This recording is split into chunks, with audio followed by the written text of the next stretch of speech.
Alors Galia, Oui. tu vas te présenter?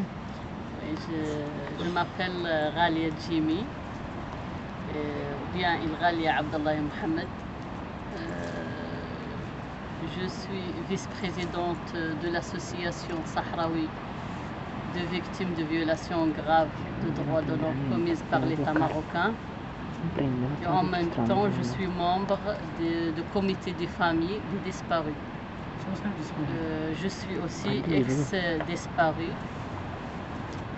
Au fait que je me suis enlevée le 20 novembre 87 et j'avais passé une période de 3 ans et 7 mois jusqu'à 1991, le 19 juin, la date de ma libération. Et c'était l'époque d'une grande libération des ex-disparus sahraouis, de la plupart d'entre eux. Ça fait une libération d'un groupe de 320 personnes, dont 87 femmes qui ont été passées une période de 16 ans à 3 ans, 7 mois. Tu étais donc disparu et où tu étais quand tu étais disparu? À l'époque, j'étais à l'Ayoun. Je travaille je suis technicien à la direction provinciale de l'agriculture et on se préparait à l'époque à une grande manifestation presque dans toutes les régions du Sahara occidental, le côté sous la domination marocaine. Il y avait la visite de la commission de l'ONU et l'OA. C'est une commission technique qui était en visite pour la région pour élaborer un projet de paix, le processus de paix. Et à cette occasion, le Maroc a fait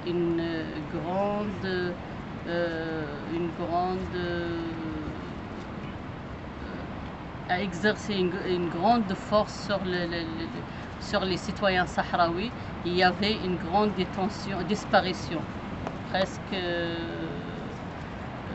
une centaine ou bien 200 personnes qui ont été enlevées en ce moment-là. Il y a pour des périodes plus ou moins espacées. Il y a le groupe de 60 presque personnes dont j'étais une, qui a resté 3 ans et 7 mois. Et les autres ont été libérés juste après le départ de la commission. Tu peux... Vai, c'est pronto. Galia, tu peux nous raconter qu'est-ce que tu as passé pendant la période de disparition, ce que tu te sens raconter, ce que tu fais, ce que tu fais. Ok. Je veux un peu commencer par comment c'était passé au premier. Comme j'ai dit, que la plupart des Sahraouis s'est préparé pour cet événement qui est le soulèvement populaire à la présence de l'ONU et l'OA, de cette commission. Parce que pour les citoyens civils ici, c'était la première occasion d'une visite d'une instance internationale. Et la plupart des Sahraouis disent c'est une occasion qu'on ne doit pas la rater. Parce que le Maroc, en ce moment-là, il n'osera pas à pratiquer ces crimes et ces violations comme d'habitude. Mais vraiment, nous nous sommes trompés. Parce que le Maroc a précédé l'arrivée de la commission de 3 jours. Il a commencé à avorter cette manifestation qui était sur le point. Il a commencé à faire ses enlèvements et le 20 novembre, c'était le jour prévu pour l'arrivée de la commission. Il y avait des conditions climatiques tellement mauvaises, il y a beaucoup de vent et tout ça. L'avion n'a pas pu atterrir à l'Ayoun. Il est revenu à l'intérieur du Maroc.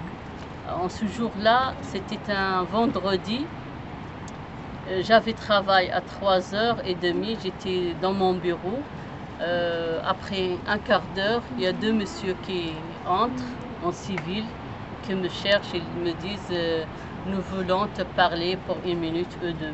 Nous sommes de la Sûreté nationale. Je leur dis attends que je veux prendre mon sac. Ils m'ont dit non, non, tu vas retourner tout de suite. Je me suis allée avec eux devant le portail de l'administration. Il y a un Land Rover. Ils m'ont dit tu vas monter de derrière.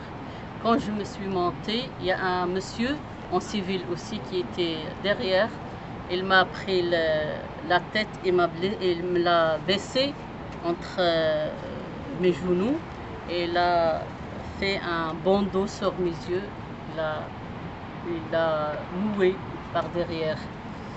En ce moment-là, je sentais un sentiment comme quoi que ça se répète la plupart des histoires que j'ai déjà entendues sur la disparition forcée au Sahara, que j'ai jamais vécu, mais c'était l'occasion. En ce moment-là, la véhicule commençait à se déplacer devant le travail. Ils ont arrivé dans plusieurs locales que j'ai pas pu les reconnaître, où ils ont enlevé d'autres personnes. Dit que je me suis arrivée au Giol sans que je passe par le bureau ou bien le local de torture. Ils m'ont fait entrer directement dans le Giol. Il y a un monsieur qui venait, un gardien qui venait me dire si tu as une ceinture ou bien des bracelets ou quoi que ce soit, vous nous l'aurons. Et il m'a dit il faut que tu te mettes debout pour qu'on te fouille. Il a commencé à me fouiller comme ça. Moi, en ce moment, parce qu'on s'attendait à l'arrivée de la commission, j'avais 2 drapeaux de Front Polisario en tissu.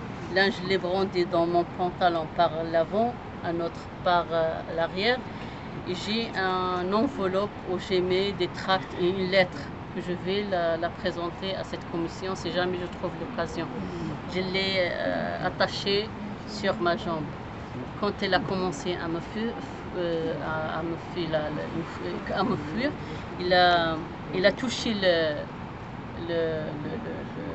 l'enveloppe qui a fait claque. Il m'a dit tu dois me donner ce truc-là. Je le lui ai donné. Il m'a dit si tu as quelque chose d'autre, tu me le donnes, sinon je vais te déshabiller. J'ai tiré les 2 drapeaux, il est parti, puis il revenait avec un grand nombre d'autres. Je ne les ai pas vus, mais j'ai entendu beaucoup de pas qui ont fait entrer dans le Giol. Au moment où j'ai rentré dans le Giol, il y a... Tu étais toujours avec les yeux... Oui, les yeux bandés. Même les gens qui ont, avant moi, ils ont tous les yeux bandés. J'ai seulement par l'odeur que ça sent mauvais, qu'il y a beaucoup de monde dans ce Giol-là. Ils m'ont amené vers